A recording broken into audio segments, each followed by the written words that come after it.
morning and welcome to America's Home Cooking. This morning I'm making cottage cheese. You are going to need 1 gallon of milk and we're going to put it on a flame. Now you do not want to burn this. You're also going to need a thermometer because we have to heat this up to 109. No, heat slowly to 150, my mistake. Ricotta cheese is at a higher temperature.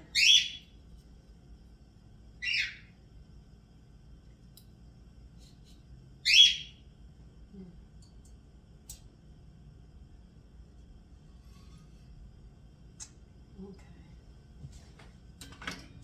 Now you're going to have to stir this to make sure that it doesn't heat on the bottom and it's chilled on top. But we're going to bring this up to 150 degrees. This is how you make homemade cottage cheese.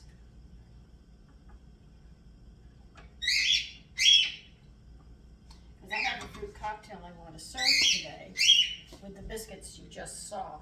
So we're going to have a sweet dinner today. I've got sausages that will be going with it, eggs, the cottage cheese with a fruit cocktail that I can. So it'll be a very nice meal, I have to say.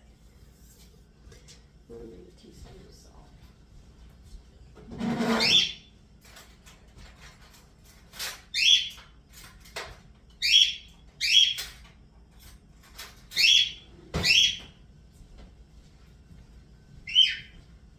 I will be using regular iodized salt. I will not use kelp in this because I know it'll give it a funny taste. This is why I keep salts around. I'm sort of running out of salts, but I'll have to pick some up tomorrow because I'm going shopping. So do make sure that you get the temperature up to 150. You don't want this to boil.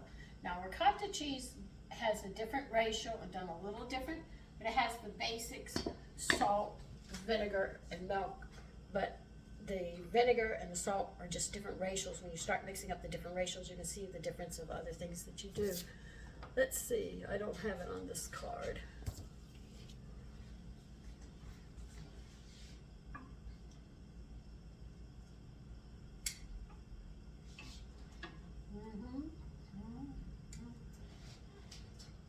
So let me get this up to 150 and I will be back. But do continue stirring because remember that heat will be hotter on the bottom than the top and you could mess it up.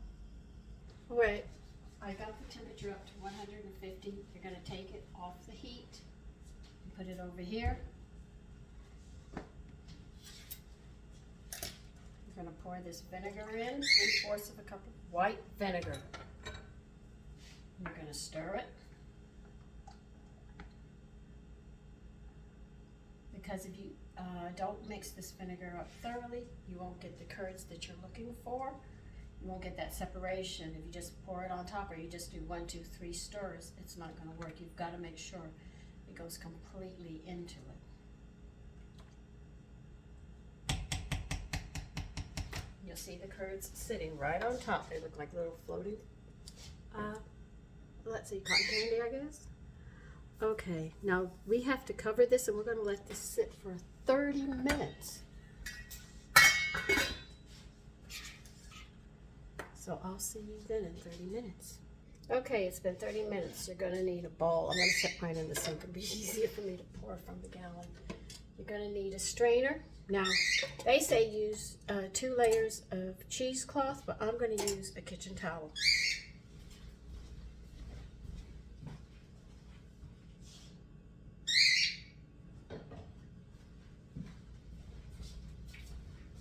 This will be thin enough for me to work with.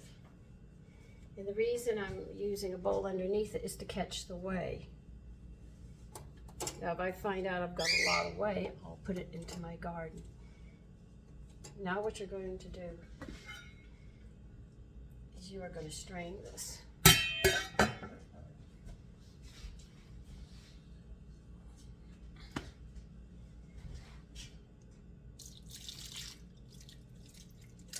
You know what? I know exactly what this whey is going to do. And I'm going to get a ladle, get some of this.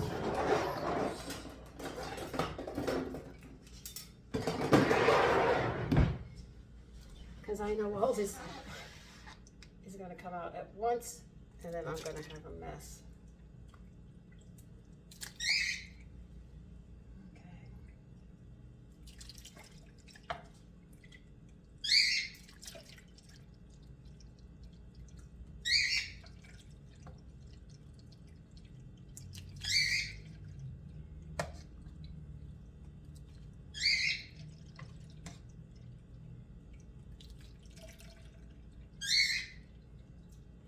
I think I've got it broken up enough. I can just part without, going everywhere.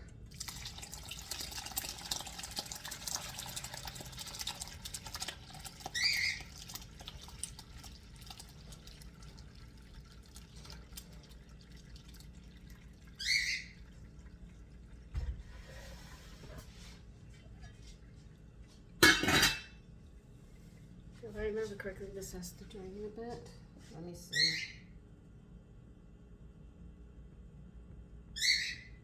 Now they want us to drain this for 30 minutes, another 30 minutes, so I'll see you in another 30 minutes. Okay, it's been 30 minutes, and we're gonna get ready to do this. Let me get this out of the sink so I can work.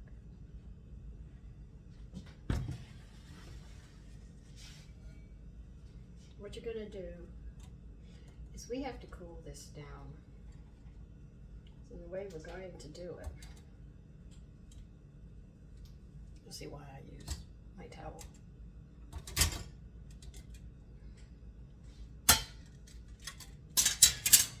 Okay, this is my way. They want you to squeeze this with cold running water to cool it down. You'll be kneading it and cooling it. Let me draw you down so you can see what I'm doing. To give you an idea. By the cold water running, you're just going to squeeze it and cool it all down like a kneading. And that's what you're going to be doing. You have to cool this down. If it's hot and you put any milk or cream or something in it, it's going to be soak it up and dry it out. This is why they want you to do this.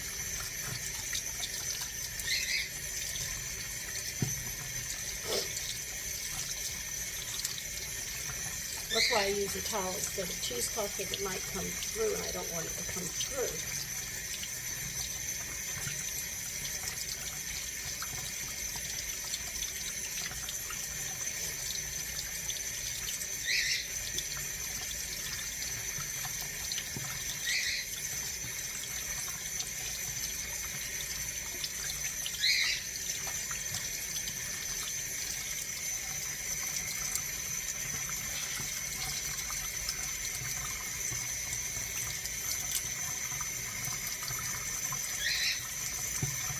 Cool.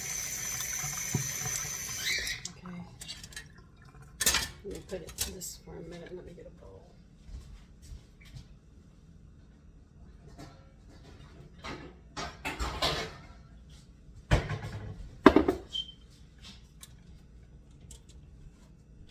So see, when you take that heat out, it'll be better to work with.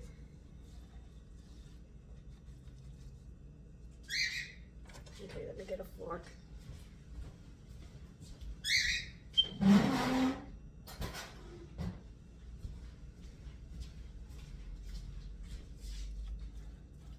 Break it up with a fork. See? Now we're going to add a teaspoon of salt. I recommend do not use kelp. Let me tilt you back up. Okay, you're going to add a teaspoon of salt. And you're going to mix that in.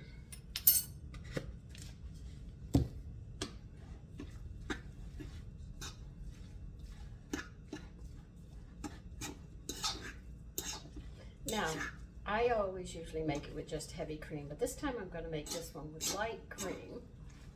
And you have to, oh, another thing you have to understand, because it's homemade, it's not like the store. All right, so there's going to be a difference in it. Now I know to make light cream is, let me see, is a 1 to 2. because it's usually 2/3 milk, 1/3 heavy cream. I'm gonna have to do some math here. What I'm thinking. Okay.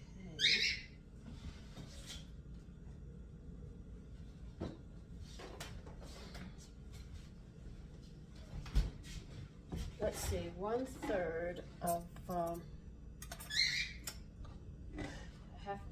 8 tablespoons make, so 1/3 of that is 6 2/3 milk. All right, so that's 6 tablespoons and 2 teaspoons of milk we need.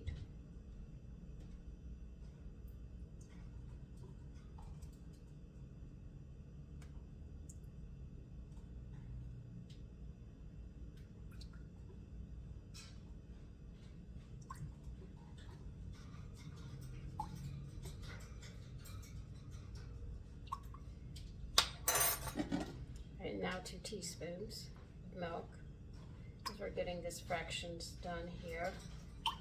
Okay, so we will be adding, I think I did something wrong here. They say 8 tablespoons divided by 3. Okay, anyway.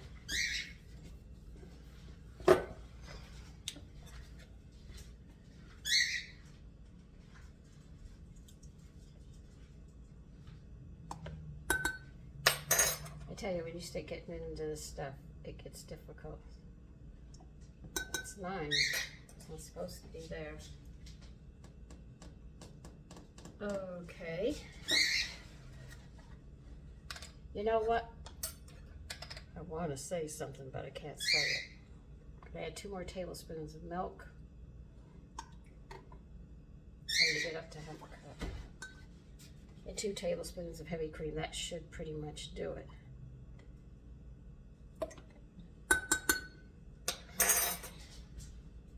That's it. I'll get it down one way or another.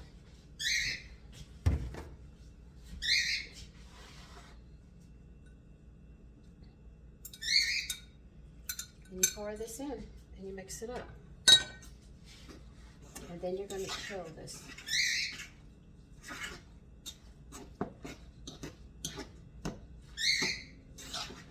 And that's how you make homemade cottage cheese. Now remember, it's going to be different. It's not going to be what you get in the store, because they have less curds and yours is a lot of curds. You can actually see.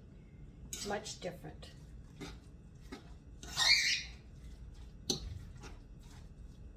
And how's it taste? It tastes very good. So that's how you make homemade cottage cheese. Take care.